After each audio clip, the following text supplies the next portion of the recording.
Next week marks the official start of spring. In fact, 1 week from today. And if nicer weather makes you want to go out and explore the city of Knoxville, well, hey, there are plenty of events to enjoy this month. And here to talk all about that is Kristen Combs, the Director of Communications for Visit Knoxville. And boy, we're going to be talking about St. Patrick's Day. Oh my coming goodness. up. Yes. Well, I've got my list with me because there is so much going on. Yeah. I don't want to leave anything out. So everything kicks off tomorrow with the Lucky Kidney Run, and that's presented by the East Tennessee Kidney Foundation. So that'll be bright and early at 8 a.m., followed by the Knox Shamrock Fest. So that'll be over in World's Fair Park from 10 to 5. And the Knox St. Patrick's Day Parade will be marching down Gay Street. That'll be tomorrow at 12:45 p.m.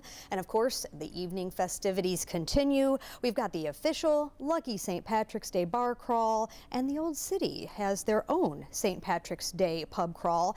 And if you didn't get enough and you need running around too, you can sign up for the 13th annual Barley's St. Patrick's Day 5K. So I think that'll keep you pretty busy throughout the weekend. And if I remember correctly, that one, for at least certain people, can end with some beer and pizza at Barley's, I right? think so. I think that's the incentive. And more than one bar crawl. I guess you can't have a holiday without a bar crawl. Oh, as no. well. Yeah, and I'm not sure if you have to decide, but you've got your pick. And then we have to talk about what's happening right now. Big weekend in Knoxville for Bassmaster Classic. Absolutely. So the Bassmaster Classic is back. We are super excited to have what is known as the Super Bowl of bass fishing.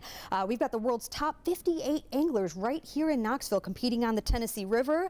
The takeoffs, we already had our first one this morning. That happens daily at 7:45 a.m.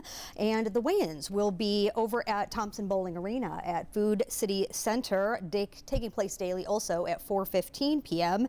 And then you will not want to miss the Outdoor Expo taking over the Knoxville Convention Center and the World's Fair Exhibition Hall. So that's going on as well. Over 200 plus vendors. That'll certainly keep you busy all weekend. And you can go to visitknoxville.com/Bassmaster to plan your weekend. And we know tens of thousands of people come into town to watch. And we heard a couple of people say they were specifically coming for that expo because of what you can see, buy, and do there. Oh, 100%. I mean, the entire building is taken over with outdoor gear and attire. So if you're into shopping, you're not going to want to miss it. Okay, so that's all this weekend. Let's look ahead a little bit. What's coming up elsewhere in the city? Absolutely. So we have more sports on deck. One Knox is actually going to be having their first home game this weekend. They're competing against Forward Madison. That's going to be tomorrow at Covenant Health Park with UT's men's baseball and Lady Vols softball games. They've got games all month, so you'll want to check that calendar there. And then Big Ears Festival returns to downtown. Multiple venues, March 26th to 29th. And then some culture. We've got Art Extravaganza, Art Show, and Sale the same weekend. Over 70 professional artists over at Webb School. A lot going on this month, so get your calendars ready. Yeah, I know we talked earlier that Mardi Gras sort of kicks off festival season. That's right. You are not wrong, because there's something for everyone. Something for everyone. Sports, art, history, music, you name it, it's happening. And one more reminder about where, because they probably can't remember all of this, there's so much, where can they go to get all that info? Absolutely. You want to go to visitknoxville.com. We've got everything there to make your plans. All right. Well, thank you so much, and happy Friday to you. Have a Happy great weekend. Friday. Well, speaking of Friday, we want to get a check of our forecast.